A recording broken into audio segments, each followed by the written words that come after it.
She came to celebrate her son, but she was embarrassed and mocked, singled out in a room full of uniforms and pride. No one could have predicted what happened next. The silence that followed her humiliation wasn't the end. It was only the beginning. As the air thickened with tension and judgment, four unexpected figures rose from the shadows. What they did not only stun the crowd, it changed the course of the ceremony forever. In a moment where respect was stripped away, someone stood up, and then her son made a decision that would silence an entire room. The auditorium pulsed with anticipation. Rows of chairs were filled with commanding officers and freshly uniformed cadets. The large Navy crest hung from the center stage, flanked by American flags on either side. A choir had just finished singing the national anthem. Somewhere near the middle, seated in the second row from the front, a black woman in a modest navy blue dress sat quietly, her posture straight, her presence gentle but solid. Her name was Angela Brooks. She didn't move much, didn't look around like the others did. She kept her hands folded neatly in her lap, a small program for the ceremony tucked beneath her thumbs. Her eyes stayed fixed on the stage, and every so often they'd fill slightly, then clear, as though her heart couldn't quite hold everything it was feeling. Angela had always known this day would come. She had prayed for it during night shifts at the diner. She had whispered encouragements to herself while wiping tables after closing. Through every 3 a.m. bus ride, through every pair of shoes she chose not to buy so Caleb could have his books, through the nights she cooked one meal and told him she wasn't hungry. She had seen this day in her mind like a lighthouse on a stormy sea. And now it was here. She didn't wear much makeup, just a touch of lip gloss and foundation she bought weeks ago and hadn't touched since. Her hair was pulled back into a neat bun. Her dress, the same one she wore to church on Easter, had been pressed the night before, carefully draped on a hanger in her small closet. Everything about her appearance said respect, because that's what this day was to her. A celebration wrapped in reverence. A thank you to her son, and a silent prayer to the long road they both walked to get here. Her son, Caleb Brooks, stood proudly among the line of new Navy graduates, his uniform crisp, his bearing solid. The resemblance between them was undeniable. The eyes, the jawline, the quiet fire behind the gaze. Angela saw more than the uniform. She saw her baby boy who once cried when he missed the school bus, who spent hours practicing how to tie a necktie in the mirror before prom. She saw the boy who promised her at age 12 that he would make her proud. She didn't have to say anything. Her smile said it all. Then a shift in the room. 2 men in uniform, base security, began moving through the crowd. Their strides were calculated, eyes scanning the rows, one whispering something into the other's ear. They weren't part of the ceremony team. They weren't smiling. And Angela felt the hair rise on the back of her neck before she even saw them stop 2 feet away from her aisle. They stood tall, stiff, as though braced for confrontation. One of them leaned down slightly, lowering his voice, but still letting it carry enough for the rows nearby to hear. "Ma'am, you need to come with us." The words were blunt, unsmiling, not a request, a command. Angela's hands tensed slightly over the program. Her shoulders tightened, but she did not move. She turned her head slowly to face them, eyes steady but cautious. A pause hung in the air, stretching longer than it should have. From across the aisle, a woman glanced over, frowning in confusion. Behind her, a young couple looked up from their phone. Whispers began. Angela didn't speak. Not yet. Her breath was shallow but controlled. It wasn't the first time she'd been spoken to like that, like she didn't belong. She'd felt it in banks, in stores, in parent-teacher meetings. But not here. Not today. Not in the place her son had earned. The guards exchanged another look, one more urgent this time. The taller one shifted his stance, stepping slightly closer. Angela felt the pressure mounting, the gaze of the room subtly tilting toward her. She could feel her pride turning to dread, her moment slowly being stripped away, second by second. Still, she didn't rise. She didn't tremble. She just stared, waiting, watching, and somewhere, far behind them, a silent current began to stir. But that moment was still to come. For now, Angela Brooks, single mother, silent warrior, proud witness, remained seated. Still, firm, because the ceremony had only just begun. "Ma'am, you need to leave." The words fell with all the weight of a stone dropped in still water. Every conversation in the room died instantly. The air shifted, not just with confusion, but discomfort. It was the kind of silence that thickens, as if the entire space had paused to witness a line being crossed. Angela Brooks didn't speak. Not immediately. Her eyes flicked up to the guard who'd issued the order, his face unreadable beneath the brim of his cap. She didn't ask why. She already knew there would be no answer. None that made sense, anyway. Her fingers clenched tighter around the small, navy blue purse in her lap, her knuckles pale. She had been mistaken for the wrong person before. Ignored, talked over, looked past. But this wasn't that. This was something else. She hadn't broken any rule. She hadn't spoken out or misbehaved. She was a mother, sitting where the mothers sit, proud and silent. Yet here they were, treating her like a problem to be removed. A low murmur spread from row to row as heads began to turn. People glanced toward Angela, toward the guards, toward the front of the room where the ceremony had yet to begin. The moment dragged, each second growing heavier than the last. Angela's breath came slow but tight. Her heart thudded behind her ribs like a warning drum, but her back remained straight. She didn't cry. She didn't tremble. Her hand did shake, just slightly, where it clutched the strap of her purse. Not from fear, but from the sudden, bitter sting of being treated like she didn't belong. Again, the second guard, standing a step behind the first, shifted his weight as if preparing to escalate. His hand hovered near Angela's seat, and his gaze sharpened. Angela felt it. The pressure, the expectation that she would stand, quietly exit, and allow this moment to be stolen from her. But she didn't move. Instead, her voice came soft, calm, and crystal clear. "Don't touch me." 3 words, spoken not with rage, but with unmistakable resolve. The room gasped. A collective intake of breath that made the lights seem to buzz louder overhead. A ripple moved through the crowd, tension twisting through the air like an unseen wire pulled taut. For a heartbeat, no one moved. The guards froze, caught between authority and embarrassment. The audience looked between them, unsure whether to speak, to intervene, or to sit in silent shame. Angela didn't look away. Her eyes remained steady on the man who had dared to order her out, and her voice, though now quiet, held a gravity that made him hesitate. Because in that moment, Angela wasn't just a mother in a chair. She was every quiet woman who had swallowed insult after insult. Every overlooked soul who kept their dignity while being dismissed. And she wasn't going anywhere. Not yet. Not today. The room held its breath. Angela's quiet defiance, those 3 words, "Don't touch me," hung in the air like a flag raised in still wind. The guard stood motionless, caught in the tension between authority and the silent power of a woman who knew her worth. One shifted uncomfortably. The other's eyes darted around the room, trying to gauge the crowd. But no one dare move. And then, from the back of the hall, a voice, calm, unshaken, sliced through the silence. "You might want to step back." Everyone turned.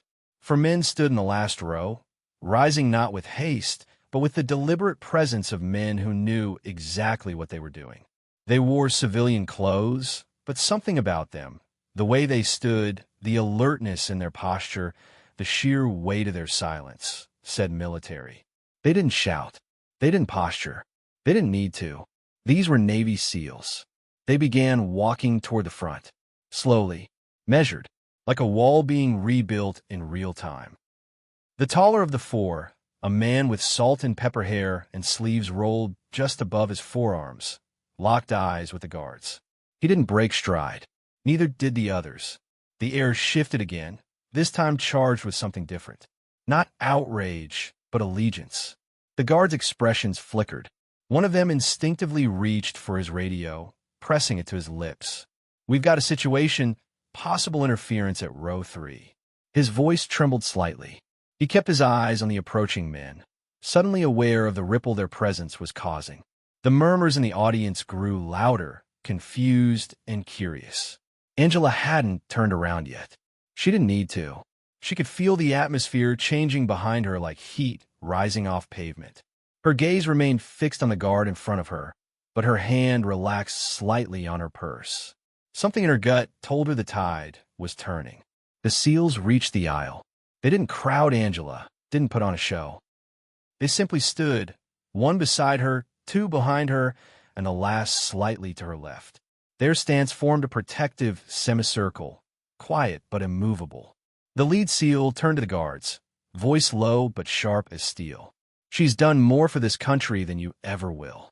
He said it without aggression, without ego, just truth. The audience had grown silent again. Someone in the back reached for a phone, lowered it, then thought better. The energy in the room was reverent now, eyes locked on the standoff, unfolding in real time. Another SEAL, younger, his posture rigid from years of discipline, glanced at Angela with a quiet nod of recognition. There was history behind his gaze, not one shared by many in the room, but unforgettable to him. She had been there once, years ago, in a military hospital far from home. He remembered her hand on his shoulder as morphine dulled the pain of a training injury gone wrong. He remembered her voice, steady and calm, reading scripture to those who had no family visiting.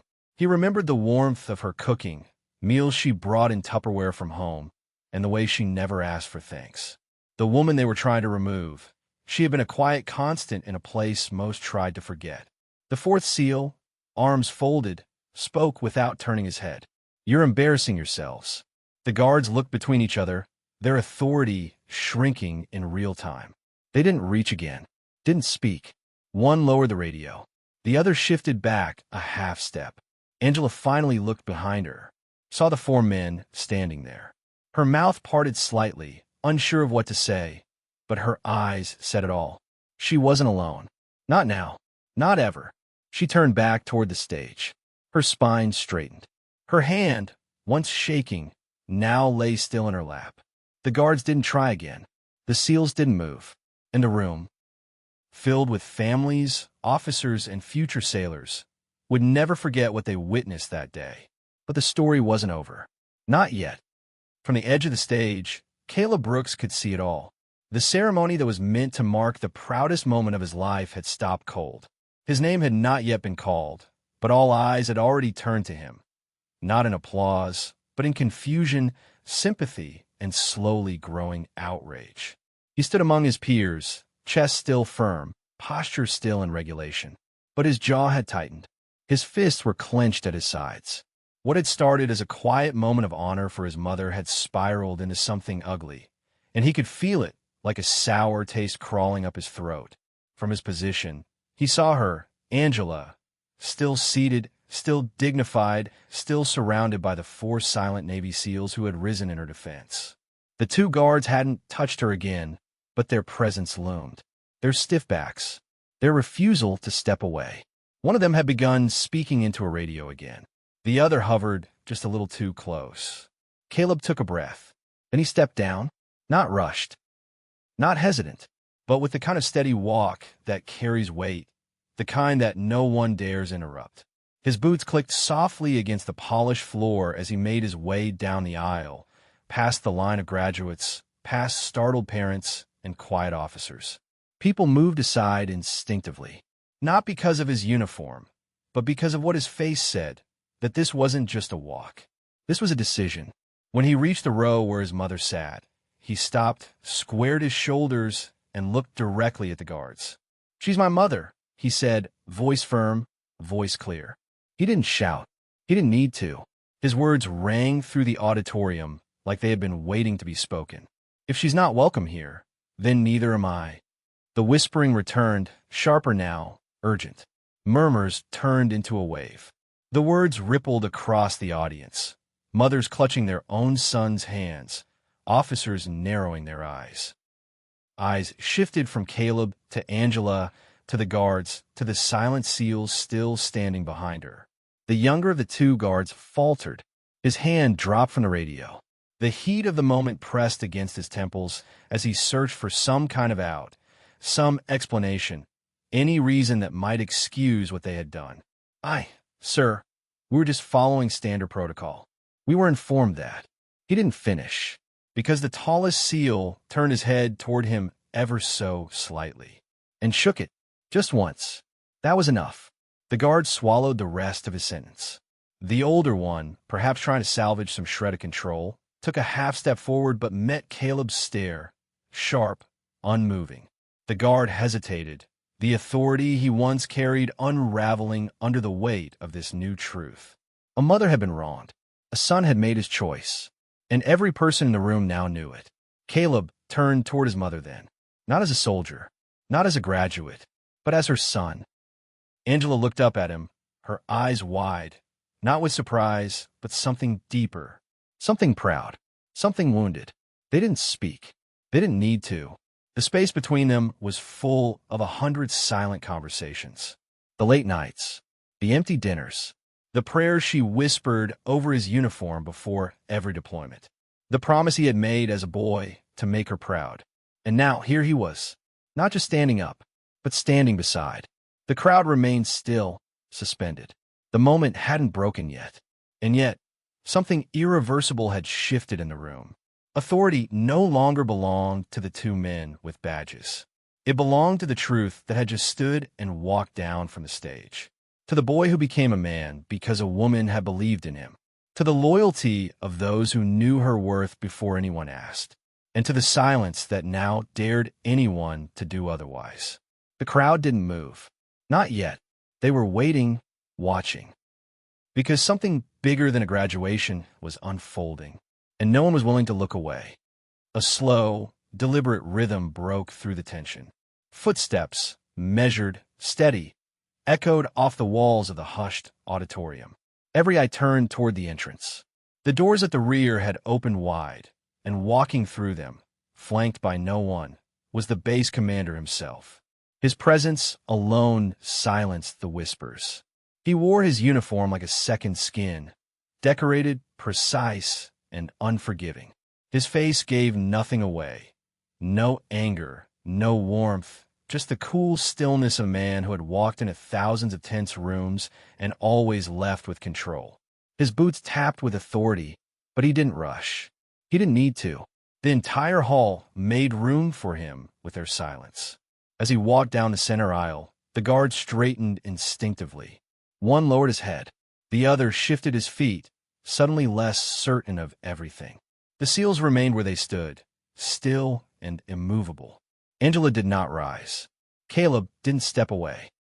The entire moment had crystallized into something unshakable. The commander came to a halt a few feet from the scene.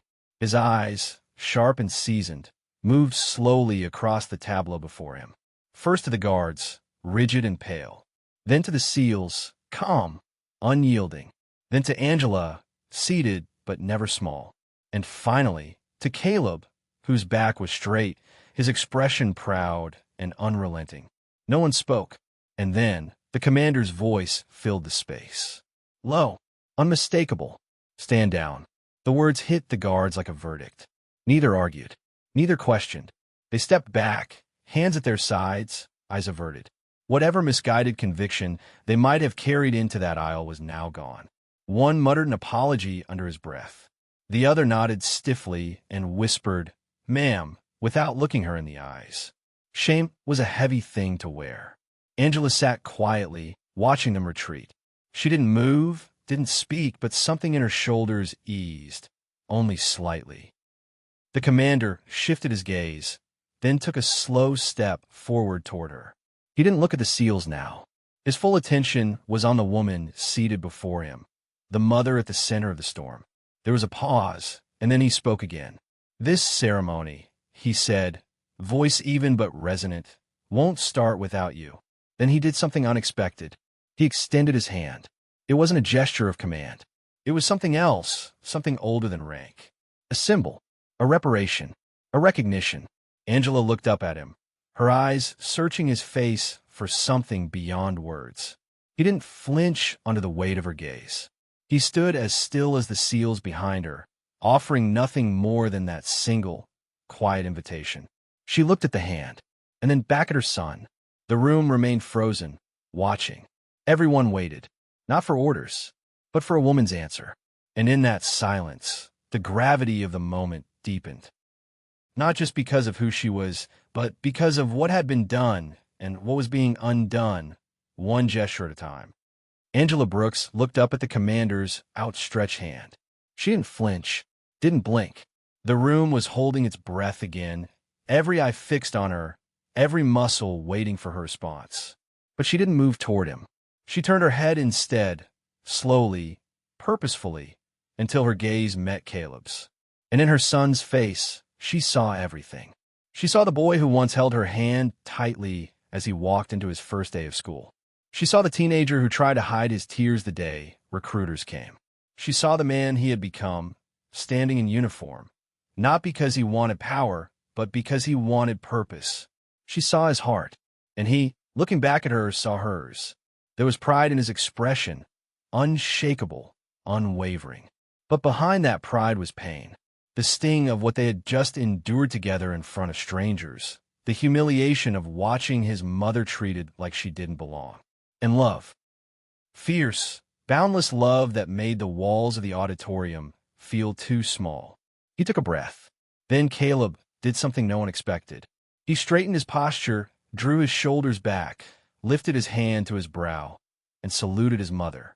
In full view of every officer, every cadet, every parent and peer, he gave her the honor she had earned long before this day.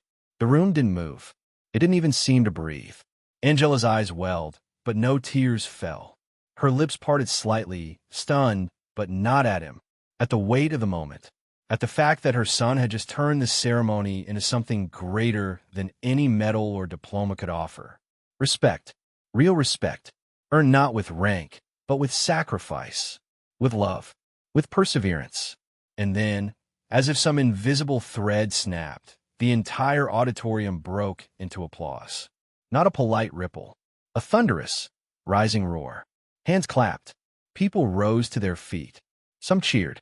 Others simply stood in quiet reverence. But no one remained seated in spirit. The SEALs didn't move, but their faces held something like quiet satisfaction. The guard stood to the side, still diminished, and the commander slowly lowered his hand, understanding that what had just taken place was far beyond anything his gesture could offer. Angela didn't need the commander's hand. She had her son's salute. And in that moment, the room knew this wasn't just about dignity reclaimed. It was about justice, seen, felt, and finally, loudly acknowledged. The applause still echoed when Angela Brooks finally rose from her seat. She didn't stand in haste. She stood with the quiet authority of someone who had carried the weight of 100 invisible battles and just won one in front of the world. The base commander stepped aside, his presence no longer central. He didn't speak again. He didn't need to. Angela's dignity had spoken louder than any protocol or speech ever could. One of the SEALs, the one who had first stepped forward in her defense, extended his arm, not as an escort, but as a gesture of respect. She took it gently, and together they walked up the aisle. The audience parted before her like water yielding to stone. Heads turned, hands pressed to hearts. Some saluted, not to her rank, but to her presence, to what she represented. The guards who had tried to remove her were nowhere to be seen. They had slipped away into the background, consumed by the gravity of their own mistake. Their absence said more than any apology ever could. Angela was led to the front row, an honored seat now, not reserved by title, but earned by truth. She sat down gracefully, eyes lifted toward the stage. Her back never touched the seat rest. She didn't lean. She held her posture as if carved from purpose. And behind her, the 4 SEALs remained standing, arms crossed, shoulders squared. Their gazes scanned the room like living statues. They weren't there to intimidate. They were there to witness, to promise, without words, that the moment would not be forgotten. And then, finally, the name rang through the auditorium. Petty Officer Caleb Elijah Brooks. A beat passed. Then Caleb stepped forward, walking across the stage with calm strength. He accepted his diploma with a firm handshake, his eyes not leaving the crowd until they settled on one person. His mother. Their eyes locked. He didn't smile. He didn't need to. Everything between them had already been said in silence, and sealed in that one salute. Angela's lips curved into the faintest smile, soft, proud, unshaken. The applause began again. This time, there was no tension, no confusion, only reverence. Caleb stood tall on the stage, diploma in hand. His mother, front and center, sat beneath him, not beneath him in honor, but elevated by presence. The battle had never been hers to start, but it had been hers to finish. Not with outrage, not with force, but with loyalty, with dignity, and with love. And now, with every heart in that room bearing witness, Angela Brooks had won.